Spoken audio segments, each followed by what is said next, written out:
दोस्तों जब भी फतेह जंग आएँ तो यहाँ लाला ताज पाए एंड चने फरोश की शॉप है, इसको ज़रूर विज़िट करें और यहाँ खाएं पिएँ, आपको बड़ा मज़ा आएगा।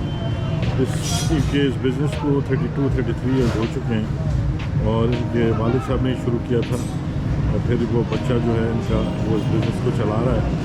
तो मैं आपको दिखाता हूँ जो पाए यहाँ ये बेचते हैं और जो चने बेचते हैं। अपना पाए का ज़रा प्लीज़ बताइएगा, पाए आपको थोड़ा सा ज़रा निकाल के दिखाइए किस तरह के पाए हैं आपके पास। अच्छा, ये बड़े के पाए हैं ना? बड़े, हाँ बड़े के पाए हैं। मैंने ख़ुद भी यहाँ पे चने खाए हैं, बहुत मज़ेदार थे। और ये आप देख सकते हैं इनके पास बड़े के पाए ये बेचते हैं। फी प्लेट कितने के दे रहे हैं आप?